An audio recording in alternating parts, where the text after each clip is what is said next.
Hey guys, welcome to world affairs. मैं हूं प्रशांत Dhawan. Now हाल ही में एक बहुत ही एम्बैरेसिंग इंसिडेंट हुआ है फॉर पाकिस्तान एयरलाइंस। ऐसा इंसिडेंट मेरे हिसाब से हिस्ट्री में शायद ही कभी हुआ होगा जब एक एयरलाइन का एक एयरप्लेन किसी और कंट्री में डिटेन कर लिया जाए। आप सोच कर देखिए एक बार। मान लो कल को एक फ्लाइट है, इसको जाना है फ्रॉम इंडिया टू ऑस्ट्रेलिया।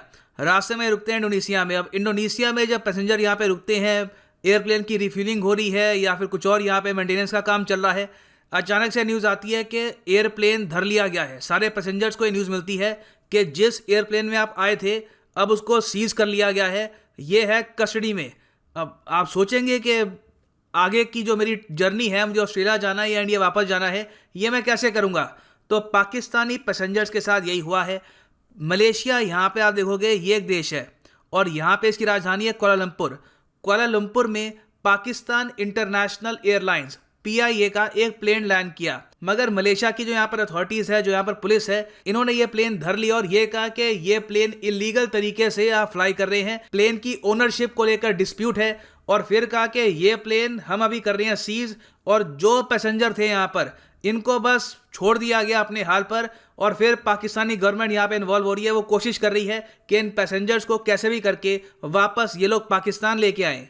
और यहाँ पे आप देख पाएंगे ये ट्वीट भी है PIA पाकिस्तान इंटरनेशनल एयरलाइंस की, और यहाँ पर लिखा है the PIA aircraft has been held back by the local court in Malaysia taking one sided decision pertaining to a legal dispute between PIA and another party pending in a UK court.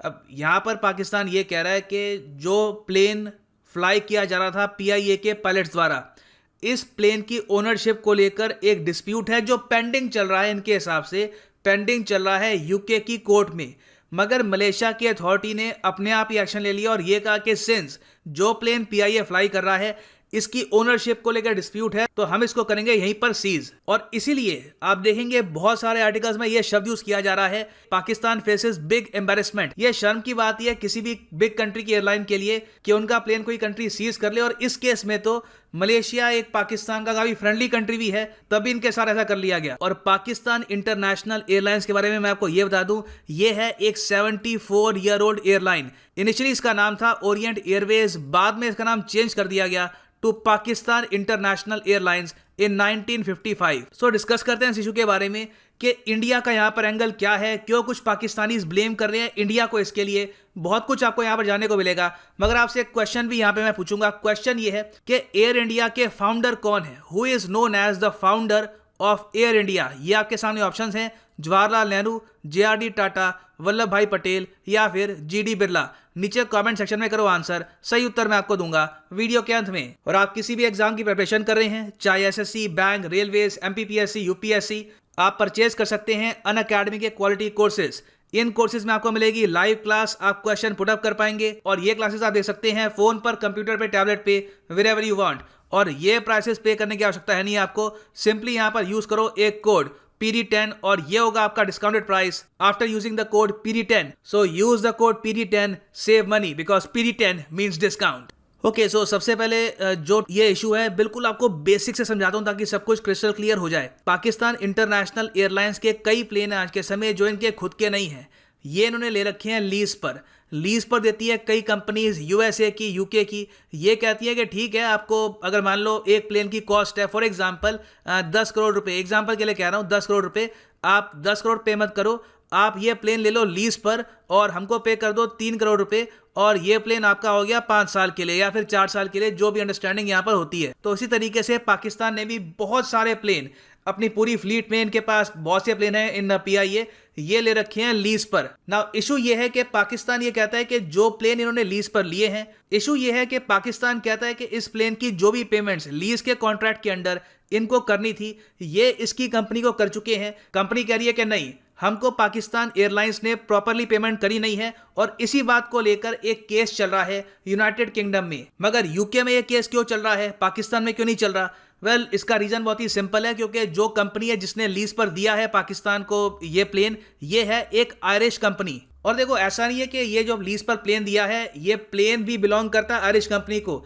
काफी बार ये जो Irish companies हैं या फिर American companies, ये काम करती है एक बिचौलिए का, एक मीडिएटर का, जो एक प्लेन के ओनर को मिलवाते हैं उनके क्लाइंट से। तो खैर, लॉन्ग स्टोरी शॉर्ट, टोटल जो ये केस है ये है $14 मिलियन का। यहाँ पे आप देखेंगे इंडियन सरकारी न्यूज एजेंसी ने भी इसको एक्सटेंसिवली कवर किया है, क्योंकि ऐसा एग्जाम्पल आपको दुनिया में कहीं मिलेगा नहीं जो पाकिस्तान के साथ हुआ है। यहाँ पे आप देखेंगे प्रसार भारती ने लिखा है इसके बारे में कि Pakistan international airlines Boeing 777 aircraft has been impounded by Malaysian authorities. The case involved $14 million lease dispute. और $14 मिलियन कितने होते हैं इंडियन रुपीस में? आप कह सकते हैं रफली हम यहाँ पर बात कर रहे हैं अराउंड 100 करोड़ रुपए की, जो एक इतना बड़ा अमाउंट है नहीं, मगर पाकिस्तानी रुपीस में से आप काफ़ी डबल से भी ज़्यादा हो जाएगा। ये करीब ये आई थिंक 230 करोड़ रुपीस के आसपास हो गया इनके लिए, जो पीआईए के लिए एक काफ़ी बड़ा अमाउंट है, क्योंकि पीआईए बहुत ही लंबे समय से वैसे ही लॉस में चल रही थी और जो हाल के इवेंट हुए हैं उसकी वजह से इनकी एक्टिविटी और ज़रा कम हो गई है। तो बिल्कुल मैं समझ सकता हूँ कि $14 मिलियन की जो लीज है यहाँ पर, इसकी पेमेंट्स भी इनके लिए काफ़ी बड़ा एक इशू बन गया होगा। अब नेक्स्ट क्वेश्चन ये आता है कि ठीक है केस चल रहा है यूनाइटेड किंगडम में, मलेशिया एक्टिव कैसे हो गया?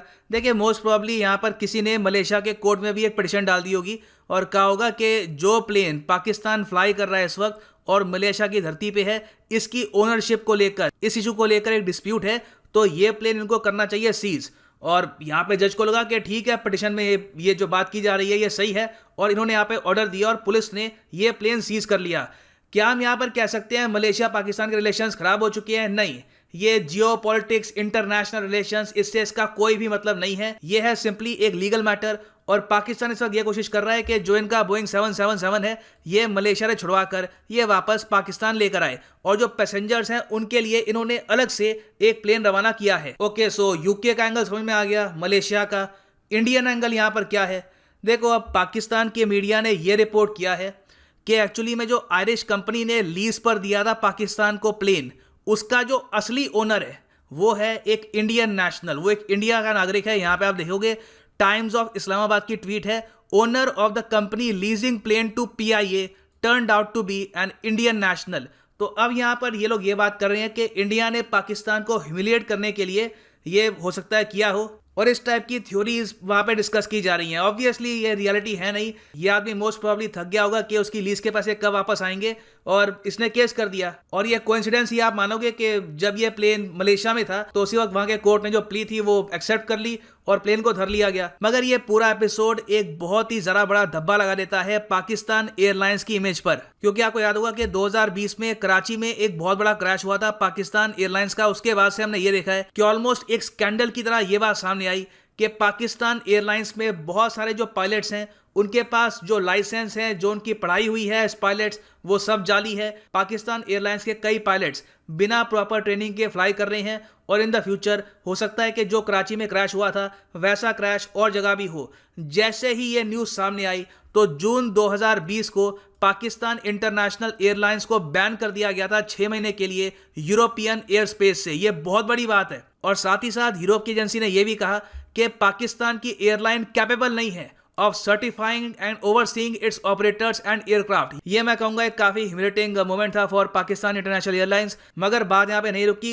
यूरोप के बाद यूएस ने भी ये कहा कि पाकिस्तान इंटरनेशनल एयरलाइन की फ्लाइट ये बैन कर रहे हैं ओवर पायलट क्वालिटी कंसर्न्स। तो इस वजह से ऑलरेडी पाकिस्तानी एयरलाइंस जो काफी घाटे में थी अब और जरा घाटे में चली गई है। अब तो बिजनेस बहुत जरा कम हो गया है। आप कोइंसिडेंस ही मान लीजिए कि इस सब के बीच में पेंडेमिक फैल गया। अब वैसे ही एयर ट्रैवल काफी हद तक रिस्ट्रिक्टेड है, तो दुनिया भर की एयरलाइंस लॉस फेस कर रही है। मगर कंपैरेटिव तरीके से आप अगर देखोगे तो पाकिस्तान एयरलाइंस का लॉस काफी ज्यादा है। सो क्वेश्चन यहाँ पर यह आता है कि पाकिस्तान ये सब अवॉइड कैसे कर सकता था? मैं कहूँगा यहाँ पे इसके सिंपल 2 सोल्यूशन थे। पहला तो यह है पाकिस्तान में जो करप्शन है इसको कंट्रोल करके, दूसरा यह है इंडिया से रिलेशंस इंप्रूव करके। जब से हमने कश्मीर में आर्टिकल 370 में चेंजेस किए हैं उसके बाद से हमने ये भी देखा है कि पाकिस्तान ने अपना पूरा एयर स्पेस ब्लॉक कर दिया था फॉर इंडिया। अगर मान लो कोई बिजनेसमैन है उसको ट्रैवल करना था from New Delhi to Uzbekistan या फिर तुर्कमेनिस्तान, तो पहले उसका रूट था सीधा इस तरीके से। अब उसके प्लेन को सीधा यहाँ से मुड़ के इस तरीके से जाना था यहाँ पर, तो लोगों की जो टिकट्स थी काफ़ी महंगी हो गई और ओवरऑल इंडियन एयरलाइंस को भी इससे कुछ लॉस फेस करना पड़ा। मगर एक इंटरेस्टिंग बात मैं आपको ये बता रहा हूँ कि इंडिया का जो ब्लॉकेड किया था पाकिस्तान ने, उस दौरान पाकिस्तान को भी लॉस हुआ। ये स्टेटमेंट मेरी नहीं है, अगेन जो भी मैं स्टेटमेंट देता हूं यहां पर they are backed by proper facts and articles. Pakistan के एविएशन मिनिस्टर ने खुद ही कहा है कि जो ब्लॉकेड हमने इंडिया का किया था उसकी वजह से इनको 800 से लेकर 850 करोड़ का लॉस हुआ है। यहां पे आप देखेंगे एक और इसका आर्टिकल है, we have lost over 8 billion rupees. 1 billion होता है 100 करोड़, तो 8 बिलियन मतलब ओवर 8 बिलियन मतलब करीब आप कह सकते हैं 850 करोड़ का इनको लॉस हुआ है due to air space closure. ये कहा था पाकिस्तान के एविएशन मिनिस्टर ने। इसका रीजन बहुत ही सिंपल है, जब इंडियन एयरलाइंस पाकिस्तान का एयर स्पेस यूज करती थी तो कुछ पेमेंट भी वो करती थी टू पाकिस्तान। अब सिंस वो पेमेंट नहीं हो रही थी तो इसका लॉस पाकिस्तान को भी झेलना पड़ा। और आप सोच कर देखो, जो लीज का सारा जो इशू है ये था मैक्सिमम 100 करोड़ का, आपने 800 करोड़ का लॉस कर लिया इंडिया के साथ रिलेशंस खराब करके। फिर उसके अलावा आप अगर देखो तो पीआईए में पाया गया कि मिलियंस ऑफ डॉलर्स का हुआ है scam. PIA loses millions in special flights ticketing scam. बहुत करप्ट ऑफिशियल्स हैं। उसके अलावा आसपास के जो कंट्रीज हैं उनके साथ आप रिलेशंस खराब कर दोगे तो ऑब्वियसली जो एयरलाइन ऑलरेडी आपकी स्ट्रगल कर रही है ये और स्ट्रगल करेगी। फिर जो सबसे बड़ा इशू है कि इनके पायलट्स की प्रॉपर ट्रेनिंग हो नहीं रखी, उसकी वजह से इंटरनेशनली इनको फेस करना पड़ा बॉयकॉट। तो जब इतने सारे इश्यूज होंगे तो ऑब्वियस ही बात है सिंपल लीज के इशू को लेकर भी आपकी फ्लाइट सीज कर दी जाएगी बाकी कंट्रीज में। तो ये हुआ है यहाँ पर पाकिस्तान के साथ। और मैं ये मानता हूँ पाकिस्तान आज भी पीआईए की जो कंडीशन है ये इंप्रूव कर सकता है, प्राइवेटाइजेशन करके, करप्शन कम करके, और सबसे बड़ी बात इंडिया के साथ रिलेशंस इंप्रूव करके। सो वापस आते हैं उस क्वेश्चन पे जो मैंने आपसे पूछा था, who is known as the founder of Air India. सही उत्तर यहाँ पे है JRD टाटा।